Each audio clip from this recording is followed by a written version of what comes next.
Okay, so the second video I'm making today is about a contentious issue in the UK.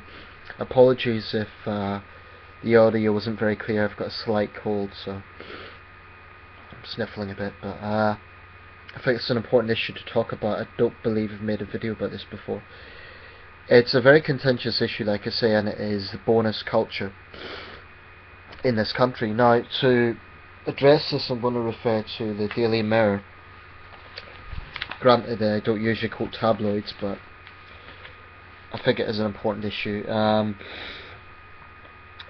I'm just going to read out the first few paragraphs. The boss who oversaw the real chaos that hit tens of thousands of passengers at the weekend is in line for a £450,000 in bonuses next year.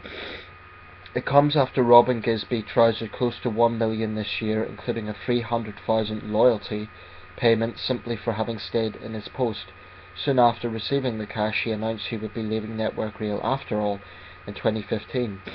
Mr. Gisby, 57, Network Rail's Managing Director of Network Operations, will get his bonuses despite having to apologise for the weekend shambles. Just to give you some context here, and I have a personal connection to this. My father was caught up in this. Basically, there was a problem with overhead, from what I understand, overhead lines at King's Cross Station in London, which, if you don't know, is a major railway termini in London, and a lot of the passengers were sent to Finsbury Park.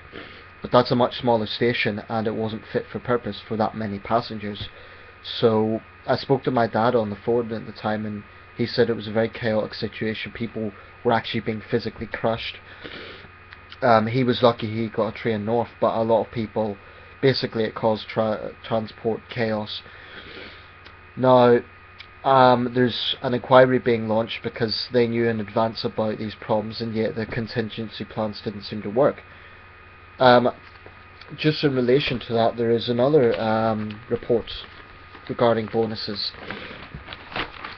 And by the way, during the height of the Great Recession, there was huge controversy over bank managers getting bonuses, the likes of Bob Diamond and others, Sir Fred Goodwin and so on, which caused deep anger in this country, and I believe justifiably so. I'm just looking up the second report I came across. Bear with me a second. It's also related to the bonus culture. Yeah, 22 NHS bosses on 300,000 as 300 OPS are axed daily. Not sure what OPS stands for, but the number of bosses on huge salaries in the crisis hit NHS has doubled in the past 12 months. About 300 operations a day were cancelled in 10 days at the beginning of this month, yet 22 executives are an equivalent of over 300,000 a year.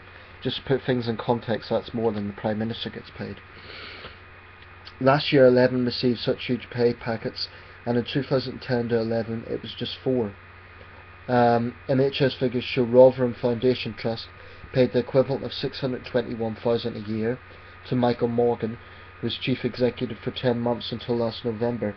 Then Miller, director of finance in Maidstone and Tunbridge Wells Trust, received 251,000 for 5 months' work, while Medway Foundation Trust handed Chief Executive Nigel Beverley 1,740 a day. He left just before an inspection found the A&E department to be in a state of crisis. So you have this situation where chief executives of public services, such as the NHS and railway networks, are receiving massive bonuses, despite failures, despite massive public letdowns. Now, this is the thing I cannot comprehend. Why these bonuses are needed in the first place. Just to be clear, I'm not anti-wealth, and I'm not opposed to someone getting a comfortable pay package if they are in a position of responsibility. I don't have a major problem with that. But just to be clear, the railway executive in the first report I mentioned has a salary of 378,000 a year. 378,000. That is a very comfortable amount of money, much more than the Prime Minister is making, and yet he is a world leader. 378,000 and this guy is still getting bonuses, despite the travel chaos that was caused by mismanagement. I think this is morally absurd. And I think it angers the public when the average British family is struggling and there are many people relying on food banks. The chief executives are getting these massive pay packages, these bonuses. It's just disgraceful.